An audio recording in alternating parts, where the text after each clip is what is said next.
जियो जियो मालिक,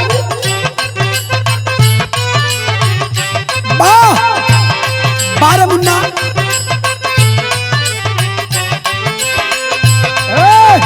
भर के पूरा भरल ला जियो जियो।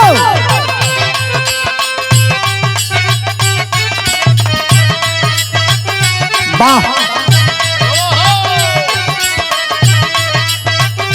कोई जवाब नहीं बात टीचर।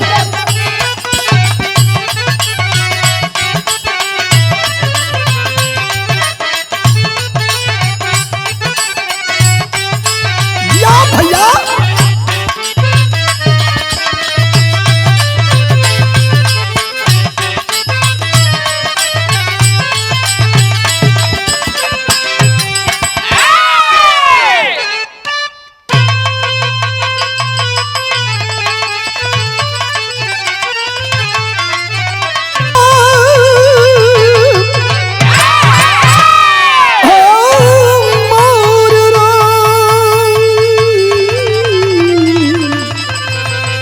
भोले बाबा जोगिया हो मोरे राम।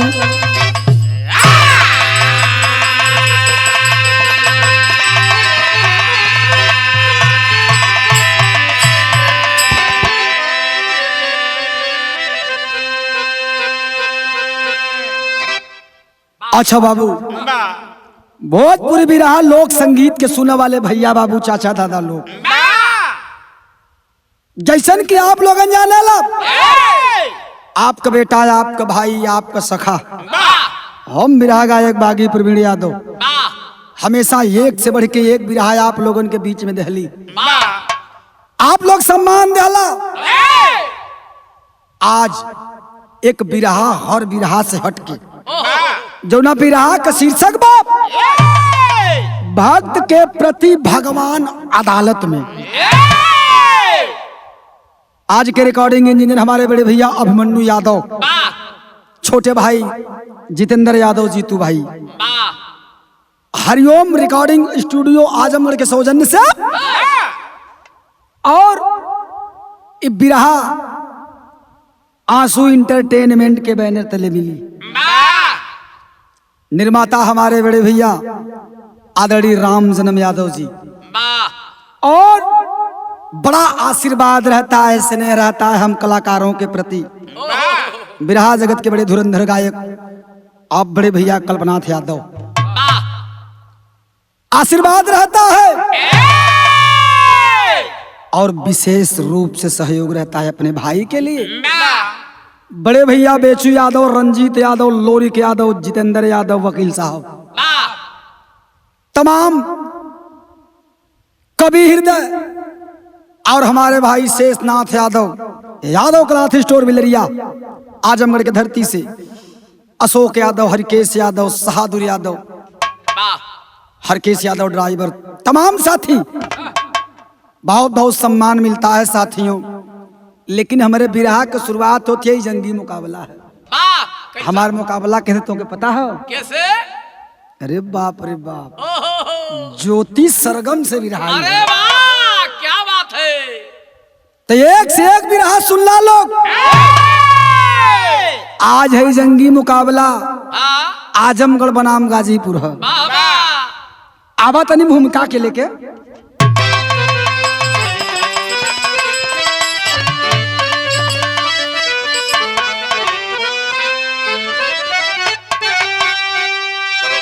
आत्मविश्वास से बढ़कर कुछ भी नहीं, आत्मविश्वास से मिलती सच्ची डगर, आत्मविश्वास से बिगड़ी बन जाती है, आत्मविश्वास चढ़ाती है ऊंची शिखर, आत्मविश्वास में है सफलता की कुंजी, आत्मविश्वास से परखो सच्ची डगरी, विश्वास से हरि को झुकना पड़ा, आत्मविश्वास पे रहना सुशील निडर।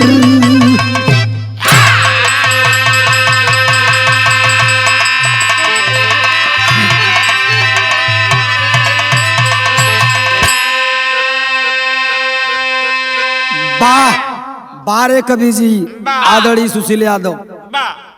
आत्मविश्वास से हरि को झुकना पड़ा, आत्मविश्वास पे रहना सुशील प्रखर। लोग कहल 17 बार मात खाया था राजा। कौन राजा था? मोहम्मद गोरी। लेकिन 18वीं बार सफलता प्राप्त हुई। हमरे कवि जी एक लाइन कव्वाली का टुकड़ा लिखल। आई टुकड़ा ना है बाबू, ई भोजपुरी के एगो जहर के पुड़िया है। कोनो हमरे काशी बनारस के रह वाला, अदर जगह के रह वाली से कहला, ई रह वाला रहू रह वाली रहे। वाला वाली में ज्योति सरगम कहला का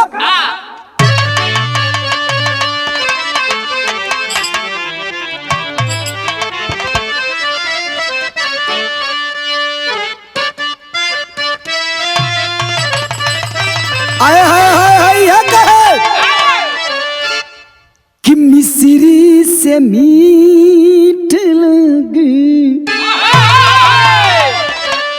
और मिश्री से मीठ लागे भोजपुरिया बोली।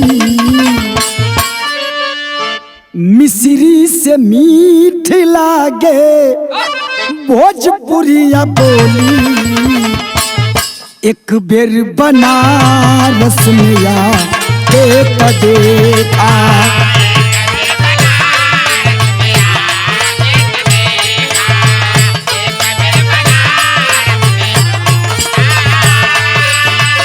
मिश्री से मीठ लागे।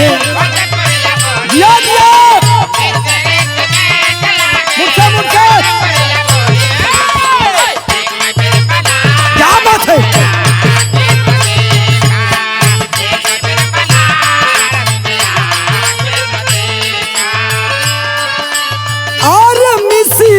से मीठ लागे भोजपुरिया बोली।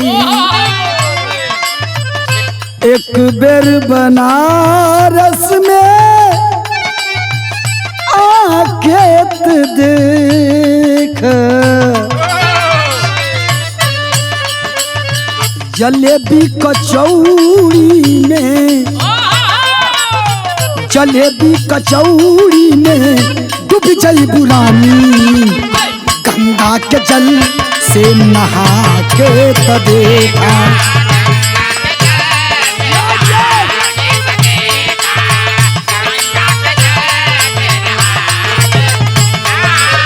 जलेबी कचौड़ी में। क्या बात है?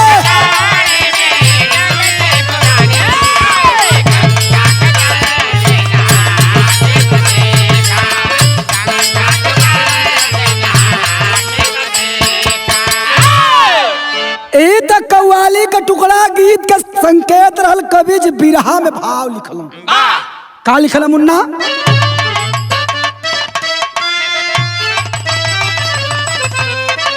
वाह! अरे करो कर्म दिल से, कि करो कर्म दिल से, फल की चाहत करो ना। कि करो कर्म दिल से, फल की चाहत करो ना। मिलेगी तुम्हें एक दिन सच्ची मजूरी।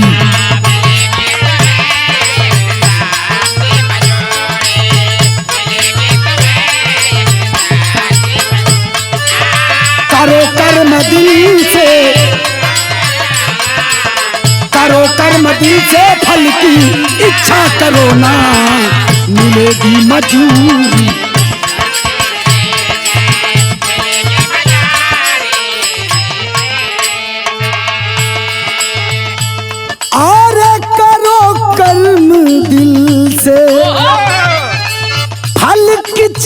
स्वागत करो ना, मिलेगी तुम्हें एक दिन सच्ची मजूरी। देने वाला दाता है, कौन दाता? देने वाला दाता है, भले दे रहोगी। देने वाला दाता है, भले दे रहोगी। लगे रहो मन से, बनाओ ना दूरी।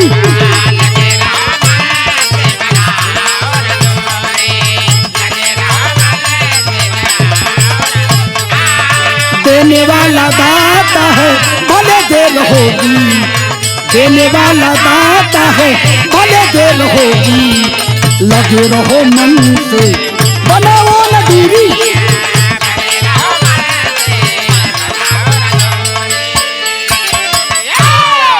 ए भैया, हमारा बिरहा का शुरुआत हो गई। बात कहाँ का कैसन है, साफ साफ आप लोगों के समझ में आ जाए। कैसे बाबू?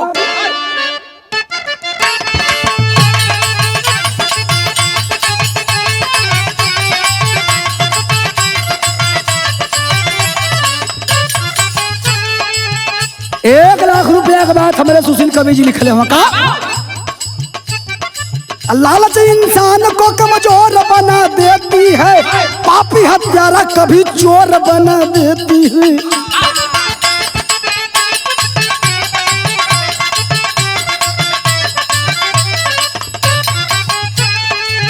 ये बात कहाँ कहो?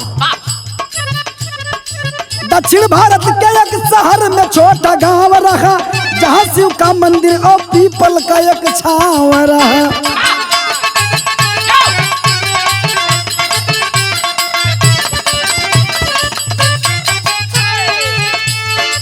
वहीं पे भोला नाम का गरीब मल्लाह रहा, दिन भर मेहनत करके करता जीवन निर्वाह रहा।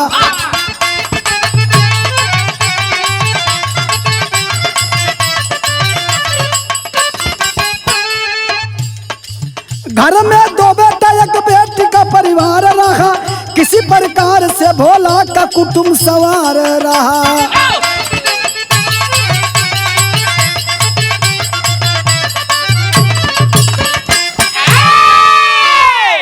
ए बाबू, दक्षिण भारत में एक शहर बा, वही शहर से बिल्कुल सटा हुआ एक गांव। वही गांव का रह वाला भोलानाथ नामक एक मल्ला, घर के थोड़ी दूर पर पीपल के वृक्ष के नीचे भगवान शिव का बड़ा खूबसूरत मंदिर है। बड़ा गरीब व्यक्ति है वह भोलानाथ। निस्दिन जंगल में जा करके लकड़ी काट करके लकड़ी बेच करके परिवार को जिलाता था। ये बाबू घर में 2 बेटा 1 बेटी का परिवार छोट रहल। कौनो व्यवस्था से कौनो प्रकार से भोला अपन कुटुंब परिवार संवारत हम खिया जिया। ए बाबू, धीरे धीरे समय बीतल तो 2 गो बेटी बेटा में 1 गो भोला का बहन है, छोट बड़ी सुघर है, बड़ी दुलरुई बहन है।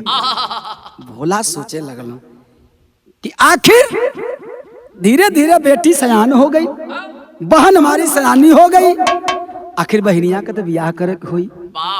लेकिन सोचल कैसे मास्टर एक लाइन गीत का संकेत देंगे।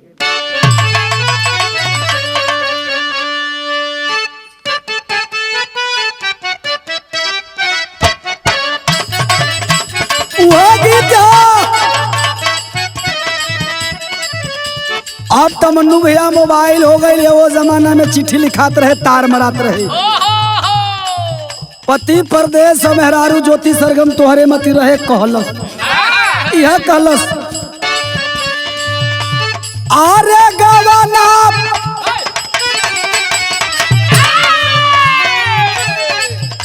कि गवाना करवला ये पियवा घरे बैठावला।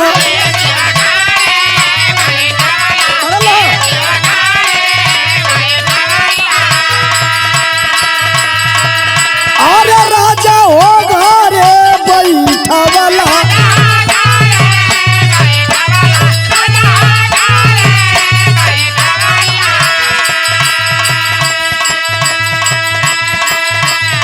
अपने बसेला मोरे राजा जी,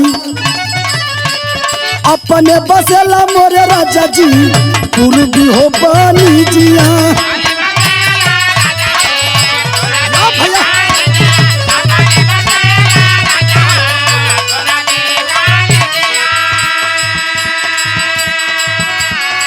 ए बाबू, वह भोला मल्ला सोच रहा है, कल्पना कर रहा है क्या? हाथ पियर दीदिया के वही है, हाथ पियर दीदिया के वही है, आंसू के लगनिया।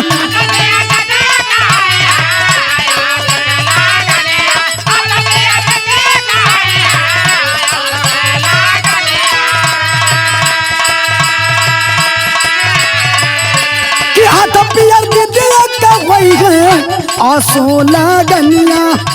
अपिया संग डोलिया में जई है, कि पिया संग डोलिया में जई है, हमारी बहिनिया।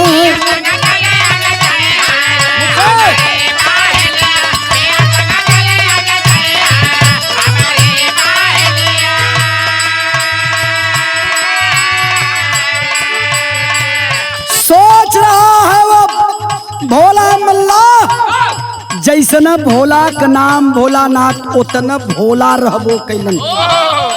नित्य दिन जा करके भगवान भोलेनाथ की पूजा पाठ करके तब लकड़ी काटने लकड़ी चुनने जाता था।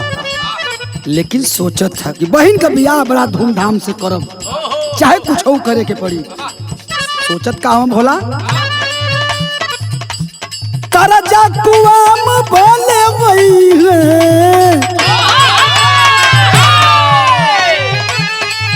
अरे करजा कुआम भोले वही है, बिकी है जमीनिया।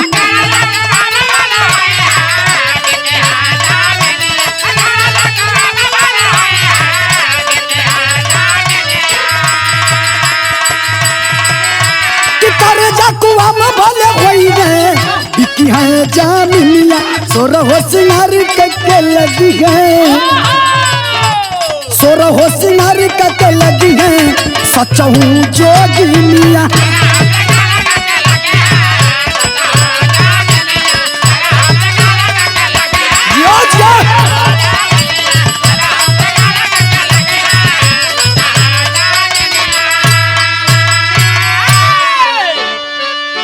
ए बाबू, वह भाई भोला सोच रहा है कि चाहे कुछ हो करे के पड़ी, 2 कट्ठा जमीन बिक जाई, कर्जा लेवा के पड़ी, मेहनत कई के लकड़ी बेच के एक एक पाई चुका देब। लेकिन बहन का शादी ऐसा करब कि जवन दुख तकलीफ सहलस हमारे घरे सहल, आगे जाके तकलीफ न सहे के।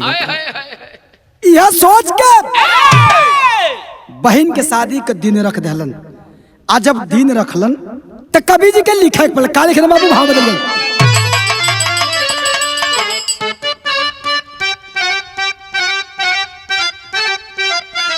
वाह वाह बेटा, वह गीत है। आवा आवा काली मैया बैठा मुरी अंगने, बेबसो तरंगिया दशा।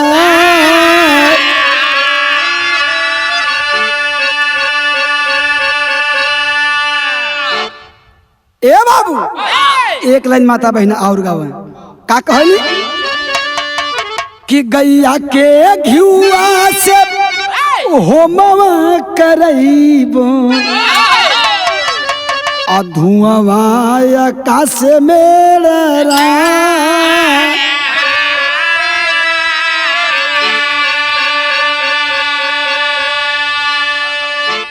लेकिन हमारे मानस राष्ट्रीय मानस प्रवक्ता गोविंद शास्त्री जी कहला, का कहला? दूही दूही दूध बलटावन ले गईल, आ देखल बजरिया पहुँचाए।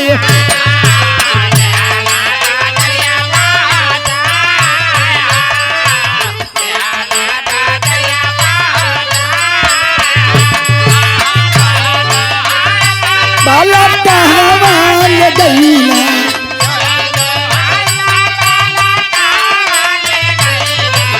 देहल बजरिया पाहू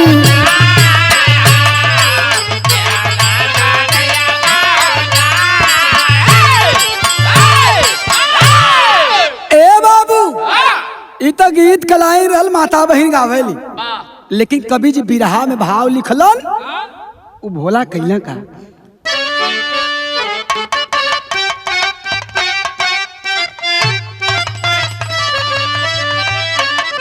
किसे ठौदय राजा जी से कर्जा के ले लिहल अरे से ठौदय राजा जी से कर्जा के ले लिहल आ फानी देहल सदिया के दिन हो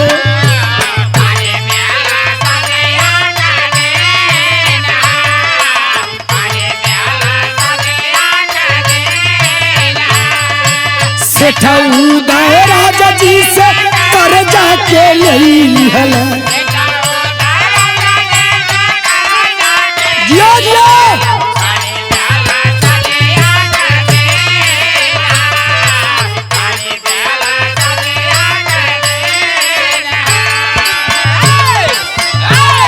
ए बाबू 1.5 लाख रुपया जा करके उ भोला मल्लाह सेठ उदयराज से कर्जा लेहलन आ कर्जा लेके शादी का दिन रख दहलन आ शादी का दिन रखना धीरे धीरे अंगुरी पर दिन गिनत हम समय नकचाइल आ जब समय नकचाइल तो कवि जी के लिखे पल का निके निके शादी भैली अरे भैली बिदैया निके निके शादी भैली बिदैया कर्जा चुकावे गिन गिन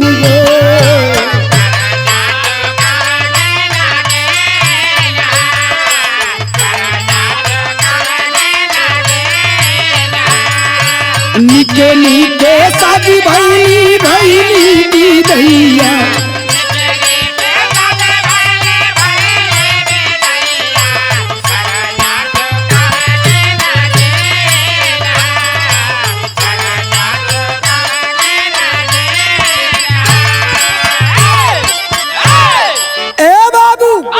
सेठ उदयराज से वह गरीब मल्लाह भोला 1.5 लाख रुपया कर्जा लिया 7% ब्याज पर 1000 पर 7%। ए बाबू बकायदा इस टाइम पर लिखा गया आ कर्जा लेहला के बाद टाइम टाइम से हर महीना ब्याज के साथ वह कर्जा अदा करने लगा।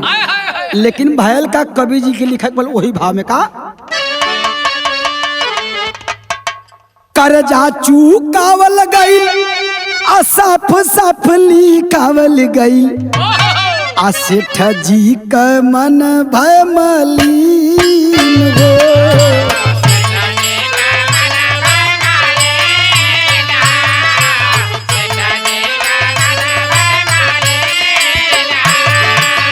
कर्जा चुकावल गईल साफ साफ लिखावल गईल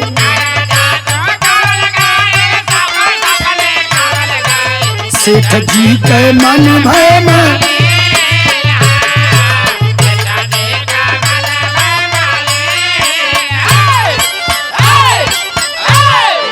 ए बाबू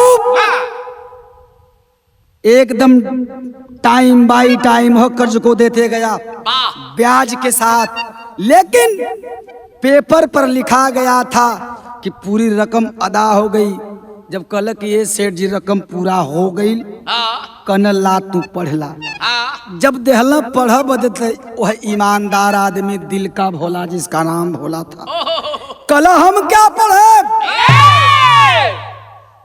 जवन लिखल हो के प्रभुनाथ पढ़िया। प्रभुनाथ ई के ह कल देवो के देव आदिदेव महादेव एके प्रभुनाथ जाने। ए बाबू यह कह के वहां से भोला चल दिया। आज जब चलल सेठ के मन में लालच आ जाती है कल ओ ये इसका नाम ही भोला नहीं है, ये वास्तव में भोला है, बेवकूफ है। इससे इसकी 1.5 रकम चुकाऊंगा। ए बाबू, दूसरा स्टैंप बना करके लिख करके तैयार करके और पहले वाले स्टैंप पेपर को अपने अलमारी में रख दिए और दिखा दिए कि अब तक तुम आधी रकम हमको दिए हो। जब ये बात आई, वह गरीब मल्लाह भोला पैर छान के रोवे लगल, कहले ये सेठ जी, हम तो हर किस्त हर रकम टाइम पर आपके देत गईली, आखिर कब पैसा ना देली कि आधा पैसा अभी बाकी है। कल पेपर तुम्हारे सामने है, टाइम तुम्हारे सामने, पढ़ लो। लोग पढ़े, प्रमाण मिला कि अभी 1.5 लाख मात्र 75,000 रुपया जमा की गई है। वो गरीब पैर पकड़ के रोवा लगल सेठ जी का। अंततो गतवा सेठ नहीं माना वह गरीब भोला, जा करके कोर्ट में मुकदमा दायर कर दिया। आज जब मुकदमा लिखौल भैया तो तारीख पर तारीख पढ़े लगल। आज जब तारीख पर तारीख पढ़े लगल तो एक लाइन तरज लगल। कौन तरज बाबू?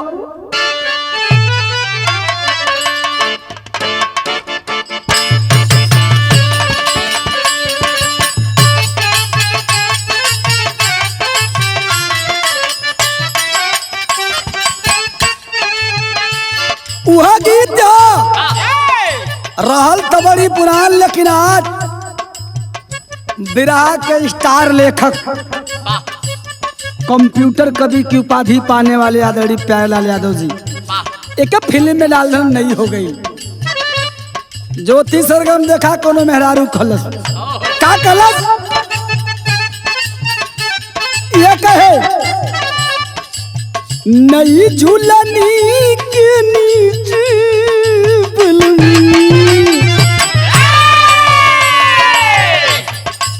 नई झूलनी के नीचे बलम दोपहरिया बिताएला।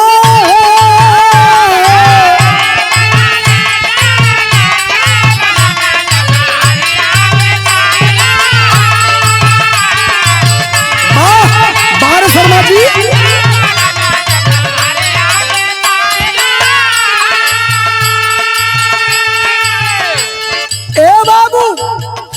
जब मुकदमा लोअर कोर्ट में गया, दोनों तरफ से वकील बहस करने लगे, लेकिन जब सेठ जी नयका स्टैम्प पेपर जज के सामने रखलन, जज कटखरे में खड़ा करा करके उस भोला मल्लाह से पूछला, का कहला बाबू? अरे जज बोले मधुरी बचनिया,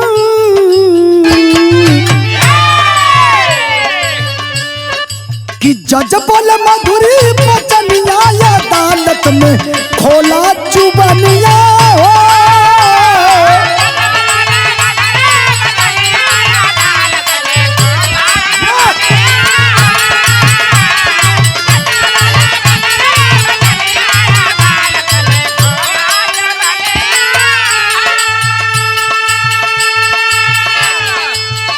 कटघरे में खड़ा करा के जज साहब कह रहे हैं, क्या हकीकत है उसको सही सही बयां करो। वह गरीब भोला हाथ जोड़कर निवेदन कर रहा है, लेकिन सारे सबूत उसके खिलाफ थे।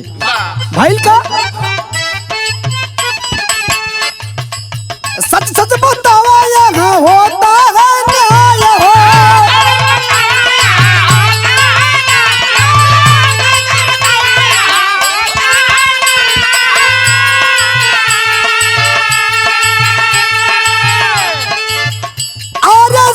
सच बतावा, यहाँ होता है न्याय हो। अंधा कानून लेकिन होता नया न्याय हो।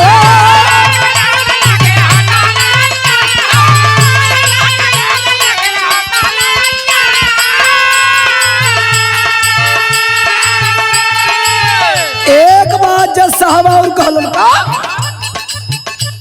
अरे बैठे है एक एक से ज्ञानिया,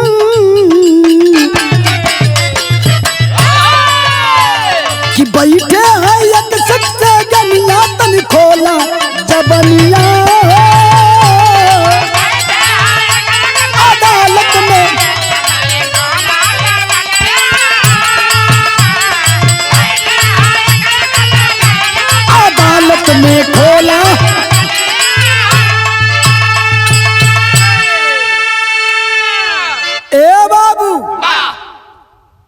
दुहाई दे रहा है सेठ साहब,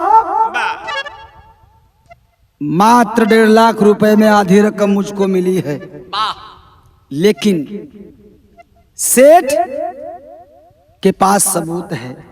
अयहर वह भोला गरीब मल्लाह कह रहा है, ए साहब पैसवा हम टाइम पर कुल दहली। तब सेठ के कटघरा में जज खड़ा करवलन, सेठ से पूछलन। सेठ हाथ में वही नया स्टैम्प पेपर लेकर के दिखाते हुए कहे, क्या कहे बाबू?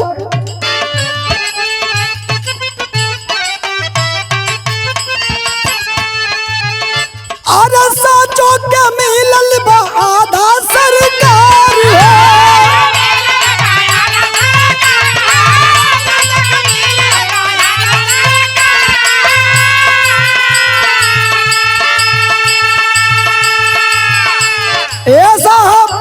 इस पर लिखा गया है कि 1.5 लाख में से 75,000 रुपया हमको मिली है। तब अरे साचो का लिखा है मिलल आधा सरकार हो। कई दफा गईली हम इनके दुआर हो।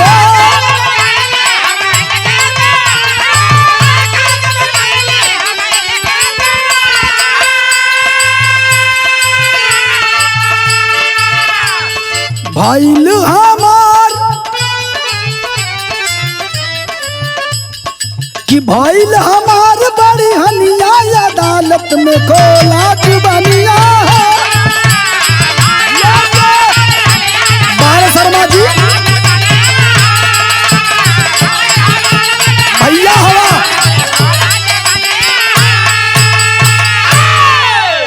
ए बाबू, लोग कहल अदालत सबूत मांगती है। सेठ के पास वह सबूत है जो स्टैम्प पेपर पे लिखा गया था, दस्तखत की गई थी। जज देखता है, कहा कि सेठ की बात सत्य है, मात्र 75,000 रुपया मिला है बाबू। लेकिन यह देख के भोला रोवे लगल।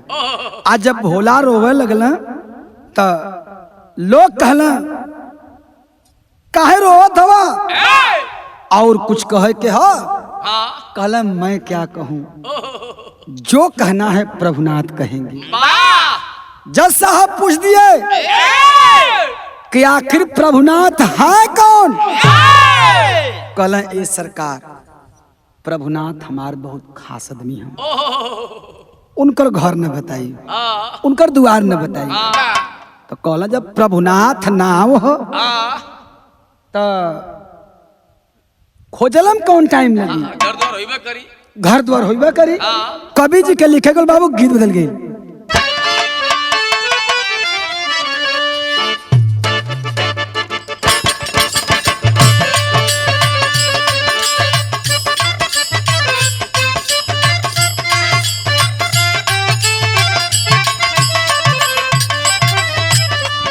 वह गीत अरे लाली रंगी लाली रंग ओढ़ी के चुदरिया ससुरारिया जई हूँ बीतिए।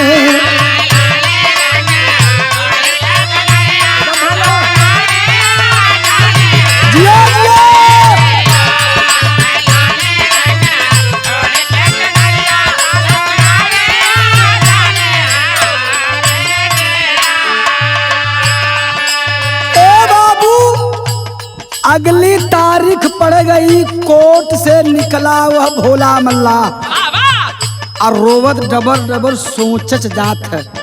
केहू के पता ना कि भोला का प्रभुनाथ के है, लेकिन बारे भोला भोला तो भोला था, लेकिन सोचल का मने मने कि पगड़ी के अरे पगड़ी के लाजरा खवैया बिसपिया बाइया बटे हो ना।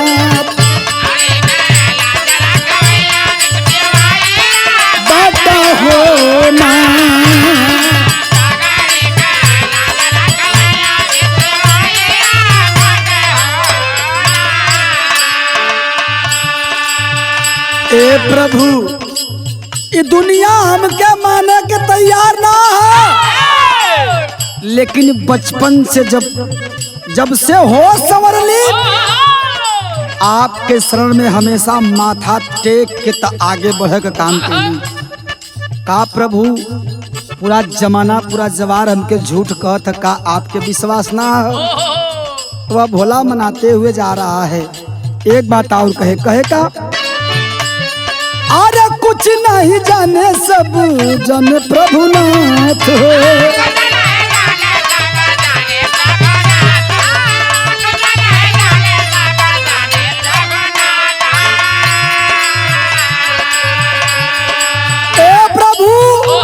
हमारे इतना गलती रहल ना कि होतना लोगन के बीचे में वो जज साहब के सामने और वो सेठ के सामने हम परचवा ना पढ़ली, कहली कि हम का जानी जवन जनी है तो प्रभुनाथ जनी है, ओकर यह सजा है।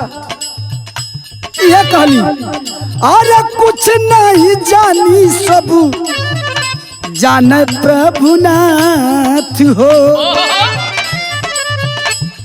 हर घर जेकर बाटे हमनी पे हाथ हो।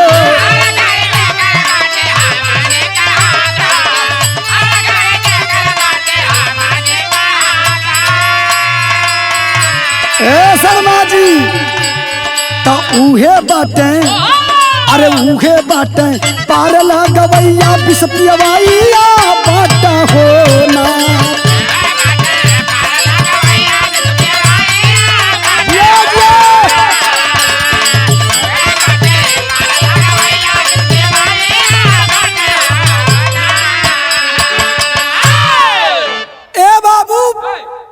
यह कहत जात हूँ, लेकिन जज साहब से कहला कि मैं कुछ नहीं जानता, जो जानते हैं वही प्रभुनाथ जानते हैं। दूसर के तारीख पर जज साहब पूछे कि पैसा जब दिए तुम दोनों के सिवा वहां कोई और था?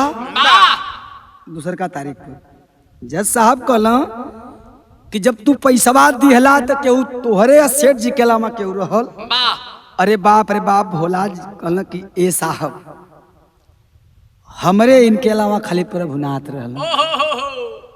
अब उस सेठ ताकत है प्रभुनाथ कि हम ही तरह प्रभुनाथवा कहा रहल। ए भैया गांव का कोई व्यक्ति नहीं था, केवल हम और सेठ जी प्रभुनाथ थे।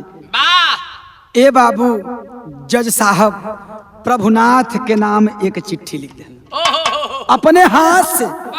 वही प्रभुनाथ के नाम से उनके एड्रेस पर एक चिट्ठी लिखी गई।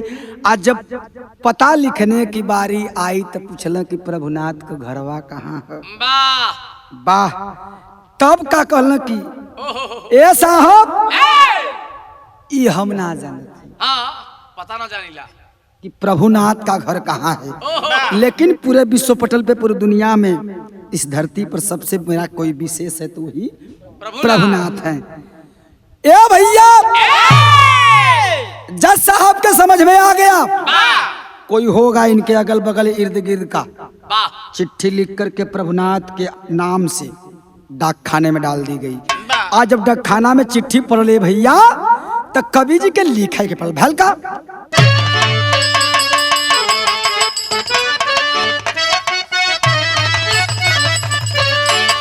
अरे मोरे राम कि पतिया न्याय कि पतिया न्याय धीश तब लिखे। अरे पतिया न्यायाधीश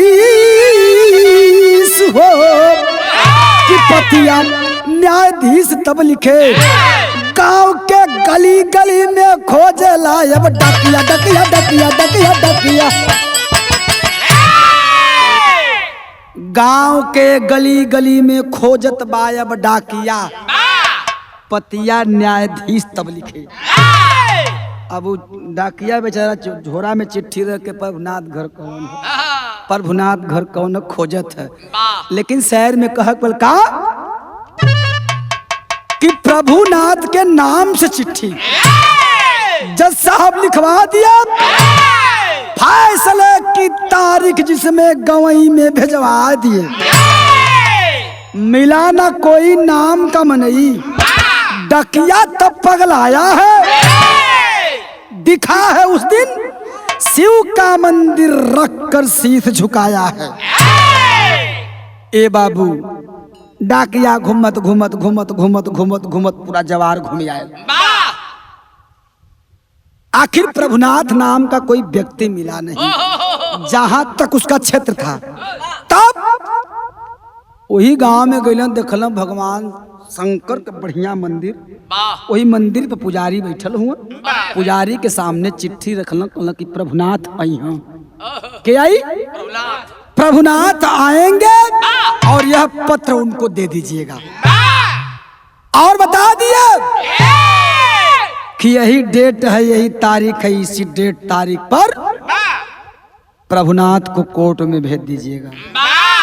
ए बाबू डाकिया तो धोई के भगवान शंकर के पैर छू के चलल। आज जब चलल तो कवि जी के पहापट में लिखक पड़ल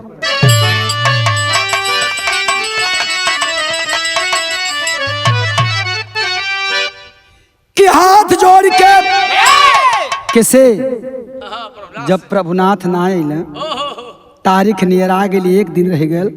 वो पुजारी भगवान शंकर से कहले, ए प्रभु अरे हाथ जोड़ के अब पंडित करे दोहैया नहीं आयत जल में, अब कोर्ट में जाके दे देबा कवैया नहीं आयत जल में।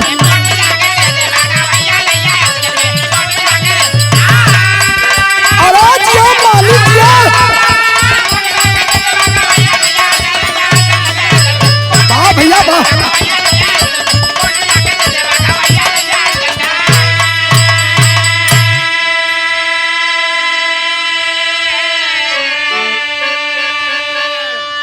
बारह पुजारी भगवान शिव के श्रृंगार करने लगा। कैसे? सवेरे में किया जाए के प्रभु की भाई का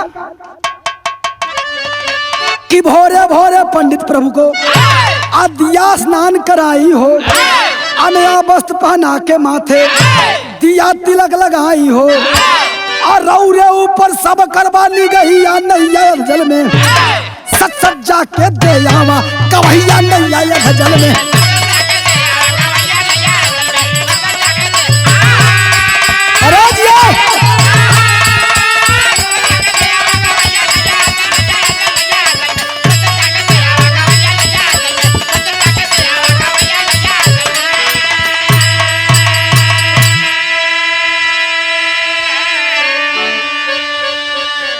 ए बाबू नहवा धो के तैयार कैल कल प्रभु जा ना जाइबा ए नाथ तुहसे ए दुनिया का विश्वास उठ जाई। लोग कहलन आज भी धर्म है इस धरा पे। तब आल्हा में कवि जी के लिखल भलका भैया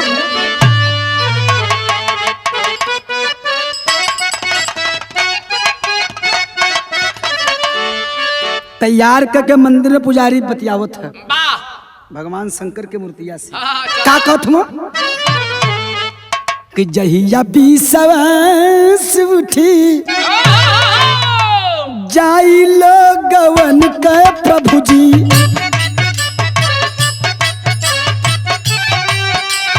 और पूजा पाठ करी नहीं मंदिरे में जाए, वो खबर अदालत खाचा खचा भारी गईली भैया।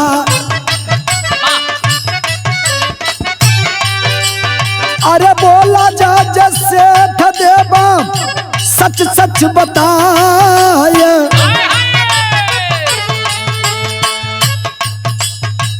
झूठ बोला से नहीं कर जा चुकौलस भोलवा,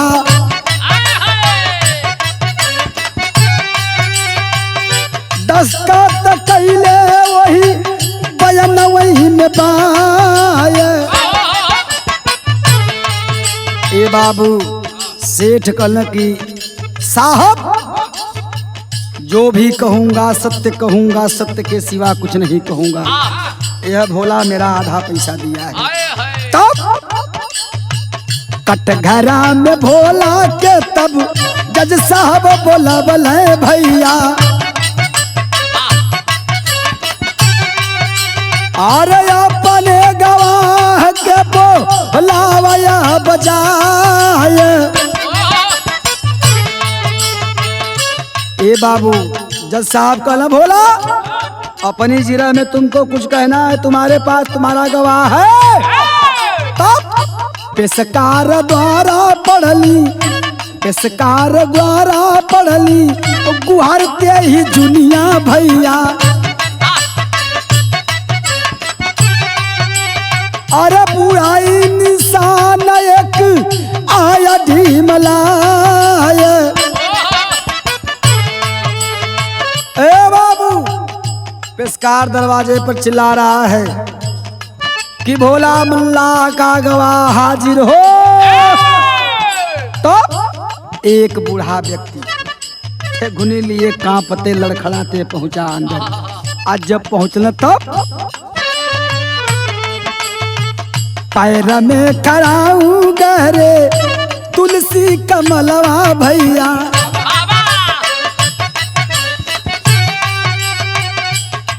अरे कटघरे में खड़ा हुआ जाके मन लाए। तब जाकर के वह गवाह खड़ा हो गया। आज जब गवाह खड़ा हो गया, जज साहब ने पूछा क्या जानते हो इसके बारे में? जब पैसे का लेन देन हुआ तो तुम थे? जी श्रीमान मैं था। जब पूरी रकम चुकाई गई तो थे? जज साहब पूछल कैसे भी हो? कर्जा चुकावल पूरा पाई जोड़ के ये साहब। दस्तक भइल बा पूरा साफ साफ लिखाए। ए साहब, जिसकी गवाही मैं देने आया हूं वो भोला, पूरा कर्जा चुका दिया गया है और साफ साफ लिखकर उस पे दस्तखत की गई है। लेकिन ए बाबू, जब भोला ही बतिया कहलन तो जज साहब वही पेपर जो दूसरा वाला था निकाल के सामने दिखा दिए। इस पे तो आधी रकम लिखी गई है जिसपे भोला का हस्ताक्षर है। कैसे तुम कह रहे हो कि पूरा पैसा जमा हो गया? तब वो गवाह बतावत है, खड़ा उधारी का कला सेठ के घरे में जवन बिचलिया लमरिया साहब।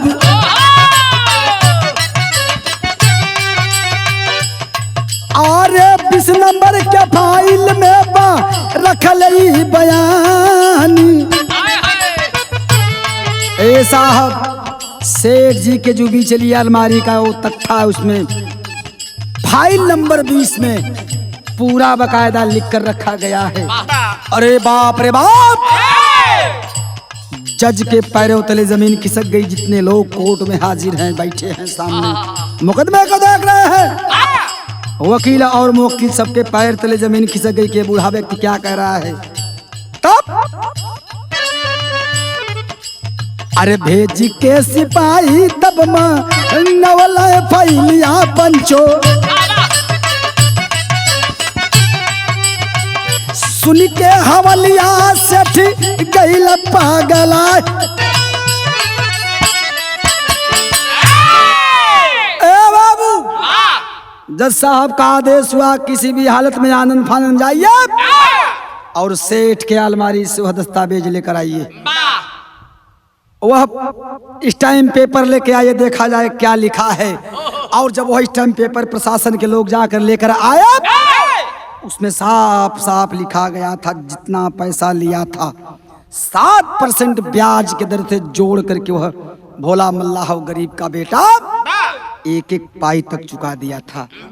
ए भैया, यह दृश्य देख के तब भोला समझ ना पौला, जज साहब समझ ना पौला कि आखिर साक्षात प्रभुनाथ हके।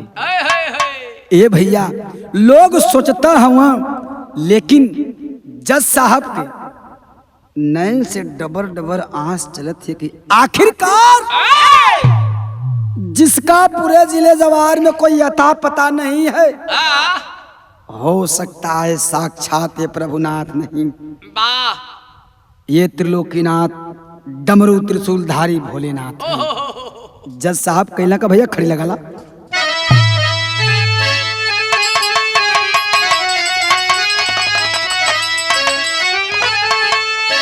और जज साहब के नैनन से गिरत बानी रवा कि प्रभु का कैली नया दरवा झुका के सियावा।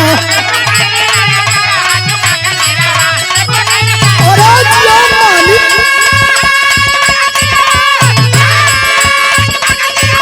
क्या बात है।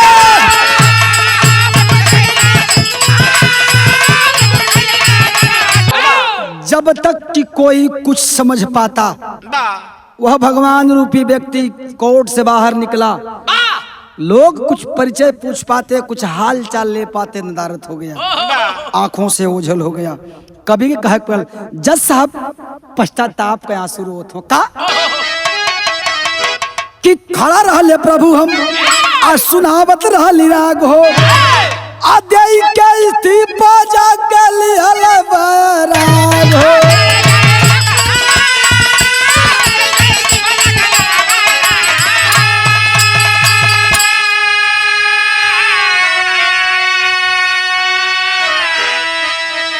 सोच गए जज साहब कि अरे बाप रे बाप, एक साधारण पुरुष के लिए, एक भोला नामक मल्लाह के लिए भगवान अगर आकर के उसके आत्मसम्मान को बचाने का काम करते हैं तो ये नौकरी, ये कुर्सी, ये दौलत, ये पैसा रहकर क्या करेगा। कैला का कि खड़ा रहले प्रभु हम सुना। ए बाबू यह हमार बिरहा रहल आ यही सच्चाई थी। हमारे बिरहा के आखिरी लाइन का कि गुरु बिहार गणेश अरे धन्य हरि की माया राम न सब धूत दादा कहते कहीं धूप कहीं पे छाया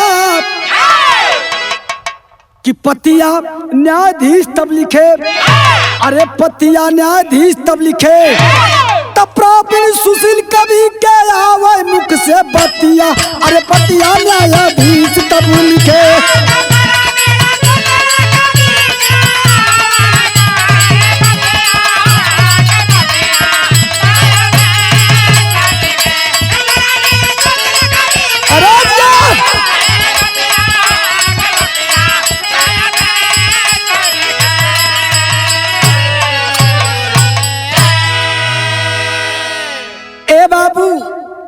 इस सन 1980 की सत्य घटना पर आधारित यह बात है जिसको बिरहा के माध्यम से आप लोगों के बीच में हम भेज रहे हैं।